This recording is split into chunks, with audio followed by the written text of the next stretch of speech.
ಶ್ರಮಜೀವಿಗಳಿದ್ದಾರೆ. ಅವರ ಒಂದು ಜೀವನ ಕಳೆದ 20 ವರ್ಷದಿಂದ ಆಗು ಹೋಗುಗಳಿಗೆ ಆಶ್ರಯ ಆದಂಥ ಒಂದು ಯೋಜನೆ. ಇವತ್ತು ನರೇಗಾ ಬರೀ ಹೆಸರನ್ನು ಅಷ್ಟೇ ಬದಲಿ ಮಾಡಲಿಲ್ಲ. ಮಹಾತ್ಮ ಗಾಂಧೀಜಿಯವರ ಕನಸೇನಾಗಿತ್ತು? ಗ್ರಾಮ ಸ್ವರಾಜ್ಯ ಆಗಿತ್ತು. ಆ ಒಂದು ಕಾರಣಕ್ಕೆ ನಾವು ಮಹಾತ್ಮ ಗಾಂಧೀಜಿ ಮನರೇಗಾ ಯೋಜನೆ ಅಂತ ಹೆಸರನ್ನು ಇಟ್ಟಿದ್ದು. ಇವತ್ತು ಅದಕ್ಕೆ ಕೊಡ್ಲೆ ಪೆಟ್ಟನ, ಯಾಕಂದರೆ ಗ್ರಾಮ ಸ್ವರಾಜ್ಯದ ಆಶಯಕ್ಕೇ ಕೊಡ್ಲೆ ಪೆಟ್ಟನ ಹಾಕಿದಂಥ ಒಂದು BJPಗರು ಬಹಳಷ್ಟು ಚೇಂಜಸ್ಸನ್ನು ಆ ಯೋಜನೆಯಲ್ಲಿ ತಂದಿದ್ದಾರೆ. ನಮ್ಮದೇನಿತ್ತು ಅಂದರೆ, ನಮ್ಮ ದೇಶದಲ್ಲಿ ಫೆಡರಲ್ ಸ್ಟ್ರಕ್ಚರ್ ಇದೆ, ಡೆಮೊಕ್ರೆಟಿಕ್ ಕಂಟ್ರಿ.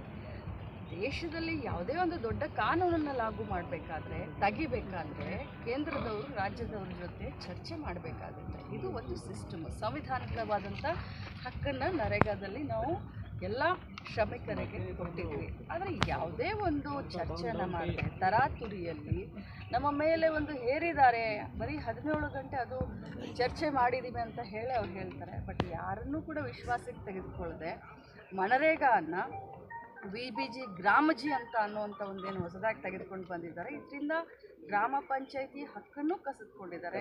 ಗ್ರಾಮ ಸಭೆಗಳಾಗಿ ಗ್ರಾಮದಲ್ಲಿ ನಾವು ಕೆಲಸವನ್ನು ಇಲ್ಲಿ ಕ್ರಿಯಾ ಯೋಜನೆಯನ್ನು ಮಾಡ್ತಾಯಿದ್ವಿ. ಇಲ್ಲಿ ಕೆಲಸ ಆಗಬೇಕು, ಇಲ್ಲಿ ಗಟರ್ ಆಗಬೇಕು, ಇಲ್ಲಿ ರೋಡ್ ಆಗಬೇಕು, ಇಲ್ಲಿ ಕೆರೆಗಳಾಗಬೇಕು, ಇಲ್ಲಿ ಹೂಳೆತ್ತೋದಾಗಬೇಕು, ಇಲ್ಲಿ ಕೃಷಿ ಹೊಂಡ ಆಗಬೇಕು, ಇಲ್ಲಿ ದನದ ತೊಟ್ಟಿಗೆ ಆಗಬೇಕು. ಅನೇಕ ಕಾರ್ಯಕ್ರಮಗಳನ್ನ ನಾವು ಉದ್ಯೋಗ ಖಾತ್ರಿಯಲ್ಲಿ ತೆಗೆದುಕೊಳ್ತಾ ಇದ್ವಿ.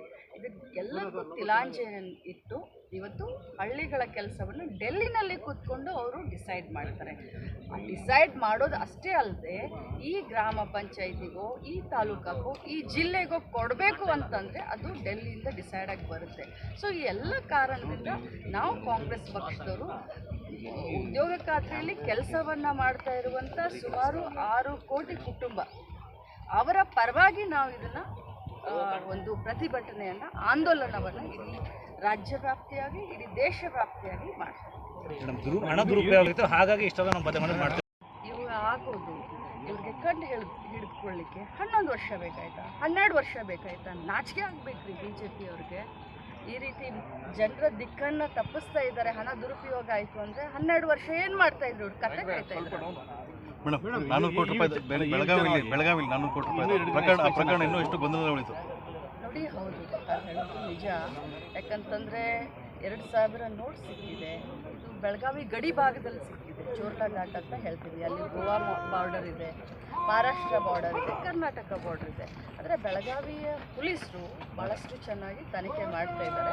ಮಹಾರಾಷ್ಟ್ರದಿಂದ ನಮಗೇನು ಕೋಆಪರೇಷನ್ ಬೇಕಾಗ್ತಿತ್ತು ಅದು ಸಿಗ್ತಾ ಇಲ್ಲ. ಆದರೂ ಕೂಡ ನಾವು ತನಿಖೆ ಇದು ಕಾಂಗ್ರೆಸ್ನವ್ರು ಸೇರ್ತಾ ಇದ್ದಿದ್ದು, ಹಾಗಾಗಿ ಅದು ಹೋಗ್ತಾ ಇತ್ತು. ಯಾಕೆ ಇವರಿಗೆ ಇಷ್ಟು ಬೇಗ ಯಾಕೆ ಕನ್ಫ್ಯೂಷನ್ ಬರ್ತಾರೆ? ಅದು ಕಾಂಗ್ರೆಸ್ ಅಥವಾ BJP ಅದು ಏನು ಅನ್ನೋದು ಗೊತ್ತಾಗುತ್ತದೆ. ಗುಜರಾತ್ನಿಂದ ಬಂದಿದೆ ತಾನೆ. ಗುಜರಾತ್ನಲ್ಲಿ ಯಾರು ಸರ್ಕಾರ ಇದೆ? ಗುಜರಾತ್ನಿಂದ ಮಹಾರಾಷ್ಟ್ರ ದಾಟಿ ಇಲ್ಲಿ ಬಂದಿದೆ ತಾನೆ. ಇನ್ನು ಏನು ಸಿಕ್ಕಿಲ್ಲ. ಯಾಕೆ ಇವ್ರಿಗೆ ಕುಂಬಳಕಾಯಿ ಕಳ್ಳ ಅಂದರೆ ಹೆಗಲು ಮುಟ್ಕೊಂಡು ನೋಡ್ತಾರೆ? BJP ಕಥೆನೇ ಇಷ್ಟು. ಮೇಡಮ್, ಇದು BJP